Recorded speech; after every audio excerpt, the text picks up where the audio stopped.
ছেলেরা কি মনে করে জানো তো, ছেলেরা মনে করে যে তাদের শরীরটাই শরীর আর মেয়েদের শরীরটা কোনো শরীর না। ছেলেরা মনে করে যে তাদের শরীরটাই শরীর আর মেয়েদের শরীরটা কোনো শরীর না। মেয়েরা সব কিছু পারে করতে আর ওরা শুধু বাইরে। मुझे अपने घर जाना है मुझे घर जाना है मुझे अपने घर जाना है যেটা বলার ছিল সেটা হচ্ছে এটাই যে তোমরা দেখতে পেলে যে আমি কি হারে মানে কাজটা কোট দেন তারপর 10 দিন পরে আমি এসেছি আর তাতে এই হাল। कौन है ये लोग? कहाँ से आते हैं? আর এটা আমি বিশ্বাস করতে পারি না যে ও কি করে থাকে রে ভাই। তো চলো, গল্পটা শুরু হয়েছে আমি ঘরে ঢোকার থেকে।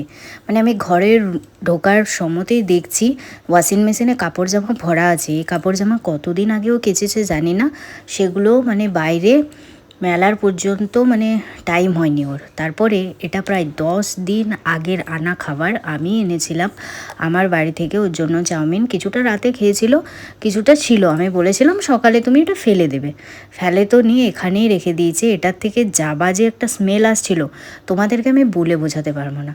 আর এই হচ্ছে রুমের হাল, দেখো আমাদের দুজনের দুটো ব্ল্যাঙ্কেট, আমার ব্ল্যাঙ্কেট ওই দিকে আর নিজের ব্ল্যাঙ্কেটটা একদম ঠেসে রেখে দিয়েছে। আর এই হচ্ছে জামা কাপড়, ওয়ার্ড্রপ খোলা অবস্থায় যতগুলো পেরেছে সোয়েটার পরেছে, একদিন করে একটা পরেছে, বাকিগুলো সব ওই অমনি রেখে দিয়েছে। আর আমার ড্রেসিং টেবিলটারও একদম জঘন্য অবস্থা করে রেখেছে, ক্রিম এইদিকে, চিরুন এইদিকে। চলো আরেকটা জিনিস তোমাদেরকে দেখাই, সেটা হচ্ছে আজ থেকে প্রায় 4 দিন আগে খাওয়ার এটা প্লেট, সেটা নিচে নামাবার পর্যন্ত প্রয়োজন বোধ করেনি। কি বলবো বলো, একটা ছেলেকে কতজন মানুষ মিলে সামলাতে পারবে তুমিই বলো, তোমরাই বলো, তুমিই বলো বলছি, আরও তোমরাই বলো। একটা ছেলে যদি তার নিজের রেসপন্সিবিলিটি এইটুকু না পালন করতে পারে তাহলে আর কি বলি। এই ঘরটার রুমটার অবস্থা দেখো, যদিও এটাই ও থাকে না, তাও বেডশিটটাকে একদম নোংরা করে রেখে দিয়েছে। নিশ্চয়ই বিছানার উপরে কিছু একটা করেছিল, হয় এই জামা কাপড় ফেলেছিল, না হয় ওই চাদরে কিছু একটি করেছে।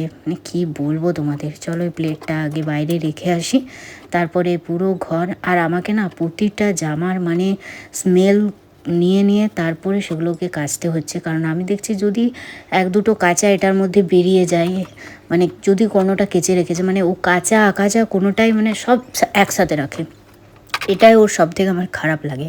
তো যেখানের মধ্যে এই দুটো জামা বেরিয়েছিল, এত রাগ ধরছিল না যে আমি আমাদের যে ছবিগুলো আছে সেগুলো পুরো ধুলোতে একদম উঁচু, সেগুলোকে আমি ডিভানের মধ্যে ঢুকিয়ে রেখে দিলাম যে এগুলো আর বাইরে থাকার প্রয়োজন নেই। বাইরে থাকলেই তো ধুলো খাবে, আর না হয় ওর জামা কাপড়ে সেগুলো আমাদের ছবিটা দেখাই যাবে না। কি বলবো, চলো ওর ব্ল্যাঙ্কেটটাই ভালো করে আগে গুছিয়ে রাখি। আর আমার ব্ল্যাঙ্কেটটা অবশ্য হাত দেয়নি, কিন্তু তাও কালকে একবার সব কিছু রোদে দেবো। এখানে মোট 20খানা সোয়েটার আছে আর জামা তো প্রচুর আছে। আর এই জায়গাটার অবস্থা দেখো, হায় ভগবান, কিছু বলার নেই। একটা মেয়ে সব কিছু পারে আর একটা ছেলে কিছুই পারে না। কি বলবো আর। কিছু কিছু ছেলেকে দেখেছি আমি খুব গুছানো বাগানো, আমার ফ্রেন্ড সার্কেলের মধ্যেই কিছু বন্ধুকে আমার দেখেছি যারা আমার থেকেও হয়তো বেশি পরিষ্কার, কিন্তু এই আরেক ছেলেকে দেখছি যে নিজের কোনো কাজই করতে পারে না। হায়রে ভগবান, কিছু না করুক, নিজে যে জামা কাপড়গুলো প্রতিদিন পরে সেগুলো অ্যাটলিস্ট কেচে দিতে পারে। এমনিতেই ওয়াশিং মেশিনে অর্ধেক শুকনো হয়ে বেরোয়, এই সিঁড়িটার ধারে ধারে যদি মেলে দেয় তো শুকিয়েই যায়, কিন্তু না ভাই, সেগুলো আমার জন্য জমিয়ে রাখে। এসে পর দেখছি লিকুইডটা পর্যন্ত শেষ হয়ে গেছে। কি করব, ওই ডিটারজেন্ট পাউডার দিয়ে আমাকে সব কিছু কাচতে হচ্ছে। এত জামা আমি যদি বলি যে কালকে সকালের জন্য রাখবো, তাহলে কালকে সকালটা আমার নষ্ট হয়ে যাবে। এমনিতেই সরস্বতী পুজো আসছে, তো সেই একটু কাজ আছে, আমাদের পাড়াতে একটা পুজো হয়, তো সেখানে কিছু কাজ আছে। তো তার জন্য ছোট ছোট ভাই বোনদের কাছে কাল সকালে আমাকে যেতে হবে। তো আজের রাতের মধ্যেই আমি সব কিছু কমপ্লিট করে রাখতে চাই। এই যে এখানটা দেখছো পুরো ধুলোয় উঁচু হয়ে আছে, তাই ভালো করে কলিন দিয়ে পরিষ্কার করে দিলাম। আর চলো আগে বেডটা গুছাই। মানুষের একটু এসেও ঘরে শান্তি নেই, মানুষ যে একটু শান্তিতে ঘুমাবে সেটুকু করতে পারবে না। কি বলবো ফ্রেন্ডস, বিয়ের আগে তো আমরা আসতাম বাড়ি আর আমরা ঘুমিয়ে পড়তাম, মাকে অর্ডার করে দিতাম এটা ওটা এনে দাও। এখন দেখো আমার হাল। আমি শুধু একবার গিয়েছিলাম নিচে ডিনার করতে, তারপর এটা পুরো সব কিছু গোছাতে আমার টাইম লেগেছে মোটামুটি 7:30 থেকে আমার 10:30 পর্যন্ত মানে আমি সব কাজ করেছি, 11টায় প্রায় ধরতে পারো।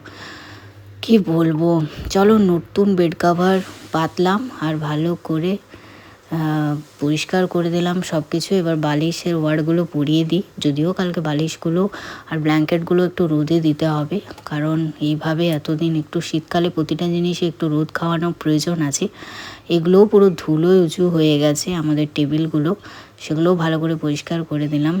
তোমরাই বলো ফ্রেন্ডস, মানে কি বলবো, মানে একটা কিছু বলার নেই, আমি স্পিচলেস। তারপরে বাড়ি কটায় এসছে, রাত 12:30টার সময় বাড়ি এসেছে। এসে পরে তারপর মহারাজা, মানে মহারাজার মতো তার ব্যাপার, আমার ড্রেসিং টেবিলটা করে রেখেছে দেখো। উফ ভগবান, কি বলবো তোমাদের। জানি ও প্রেশারের মধ্যে থাকে, ওর কাজটাই হচ্ছে প্রেশারের মধ্যে থাকা, প্রচুর প্রেশারের মধ্যে থাকে, তাও মিনিমাম নিজেরটুকু কাজ তো করে রাখতে পারে না বলো।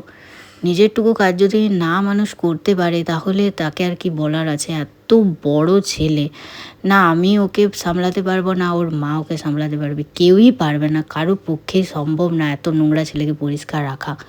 কি বলবো, মানে একটা ছেলে নিজের মানে নিজেরটুকু কাজ এটা তো সবার করা দরকার, এটা কে করে দেবে? আমি করব না ওর মা করবে? কেউই করে দিতে পারবে না, কারণ ও বড় হয়েছে। আর সত্যি কথা বলতে আমারও কাজ থাকে, আর ওর মায়েরও অনেকখানি বয়স হয়েছে, কি করে পারবে ওকে সামলাতে এত বুড়ো ধাংড়া ছেলেকে? তোমরাই বলো, একে কেউই সামলাতে পারবে না। একে ভগবানও মানে বুদ্ধি দেয়নি একে যে এইটুকু কাজ অন্তত পক্ষে করে রাখতে হয়।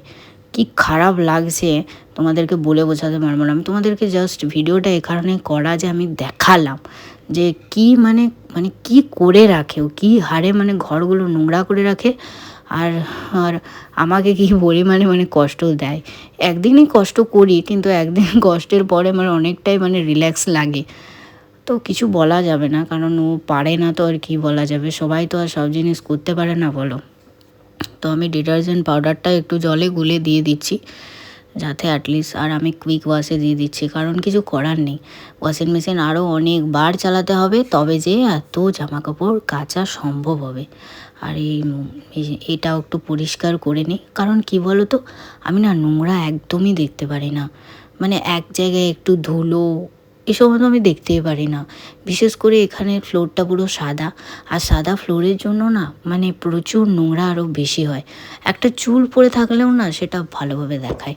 তো কি করব, কিছু করার নেই, নিরুপায় হয়ে ছাদেই সব কিছু আমাকে রাতেই শুকাতে দিতে হচ্ছে। আর ছাদে আবার তারগুলোও দেখছি টাঙানো নেই, তো তার জন্যে এইরকম নিচেই দিয়ে দিচ্ছি। আর নিচে দিলে কিন্তু জামা প্যান্টগুলো জলদি শুকায়, এটা তোমরাও কিন্তু ট্রিক্সটা ফলো করতে পারো। তার আগে অবশ্যই ছাদটা একটু পরিষ্কার করে নেবে, তো জলদি শুকায়, কাল সকালের মধ্যেই পরিষ্কার হয়ে যাবে। যদিও রাত্রেবেলায় ছাদে জামা কাপড় দেওয়া উচিত নয়, কিন্তু আমার কাছে কোনো উপায় নেই, এত জামা কাপড় আমাকে একদিনের মধ্যে শুকাতে হবে। কারণ আমি দেখছি ওর অর্ডিনারি পরার যে জামা, সেই জামা আর নেই, সব নোংরা হয়ে গেছে, সব এইভাবে রাখা। ও কি করছিল বলো তো, আলমারি থেকে যে নতুন জামা প্যান্ট যা কিছু সব কিছু বার করছিল আর সেখান থেকে পরছিল। এইভাবে আলমারির জামাগুলোও আমার শেষ হয়ে যাবে।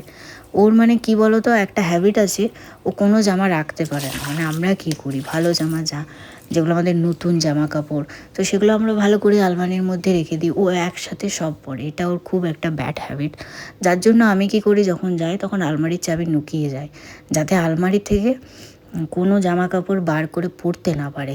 ওর যেগুলো নর্মাল জামা কাপড় আছে সেগুলোই যাতে পরে। তার মধ্যে যদি বিয়েটা বাড়ি পড়ে যায় তো আমি কিছু জামা বের করে রেখে আসি, তো সেগুলোই ও পরে। কিন্তু যদি না থাকে, চলো এবার একটু ফ্লোরটা ভালো করে পরিষ্কার করে নিই। ফ্লোরে যে পরিমাণে নোংরা তোমাদেরকে হয়তো আমি সেটা ক্যামেরাতেও বোঝাতে পারবো না। চলো এই রুমটাও ঝাড় দিয়ে দিই, বেডশিটটা পাল্টে দিলাম।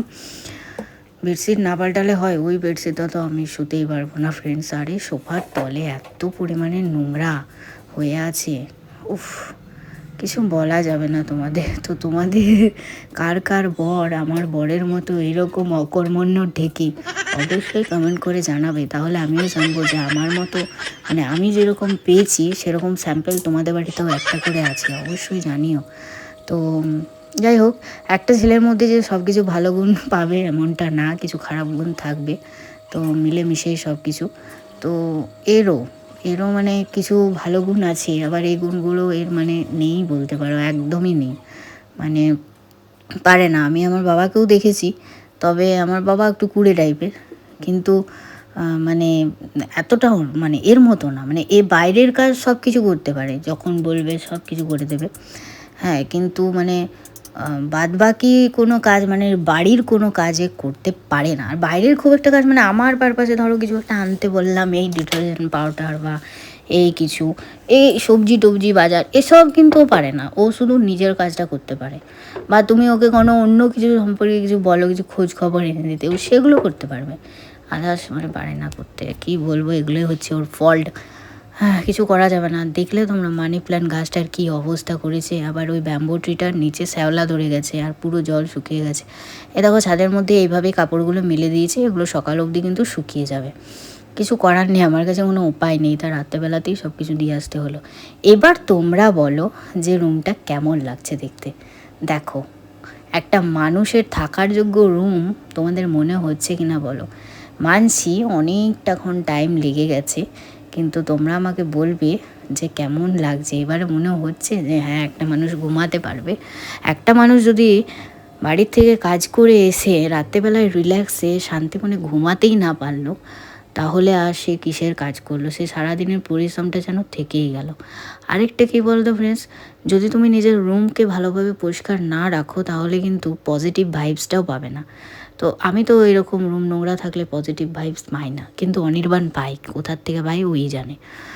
যাই হোক, অনেক কিছু বলে ফেললাম, অনেক কিছু তোমাদের সাথে শেয়ার করে ফেললাম। ভিডিওটা আমি কাল রাতে শেষ করতে পারিনি, তো ভিডিওটা আমি আজকে রাতে শেষ করছি। কারণ কাল রাতে আর সময় হয়ে ওঠা হয়নি। ভেবেছিলাম যে কালকেই ভিডিওটা আপলোড করব, বাট কাল আর হয়ে উঠলো না। মানে শরীর আর সাথ দিল না বলতে পারো। তো আজকে রাতে আমি ভিডিওটা কমপ্লিট করছি। আমার রুম টুম সব কিছু এখন পরিষ্কার পরিচ্ছন্ন। মানে কালকে তো রাতে করেইছি, আবার আজও সারা দিন ধরে গুছিয়েছি। মানে যত জামা কাপড় আমি কেচেছিলাম সব ভালো করে গুছিয়েছি, ওয়ার্ড্রপে রেখেছি সব কিছু। আবার জানি না, এসে পরে দেখবো হয়তো সব অগোছালো। তো এইসব করতে করতে আজকের দিনটা আমার কভার হয়ে গেল, তাই কোনো ভিডিও করতে পারলাম না। প্রতিদিন তো আমি মানে ব্লগ করিও না, এটাও ঠিক কথা। তো যাই হোক, তোমাদের ভিডিওটা কেমন লাগলো অবশ্যই জানিও। আর আমার মতো তোমাদেরকে এইরকম মানে এইরকম সিচুয়েশান কাকে কাকে সাফার করতে হয় সেটা অবশ্যই কমেন্ট করে জানাবে। আমার বাড়িতে তো স্যাম্পেলটাকে দেখালাম, মানে আমার স্যাম্পেলটাকে দেখালাম যে মানে কী হারে আমাকে মানে প্রবলেমে ফেলে। তো তোমরাও জানিও যে তোমাদের কার কার বাড়িতে এরকম একটা করে স্যাম্পেল আছে। ঠিক আছে, তো যাই হোক, চলো বাই, গুড নাইট।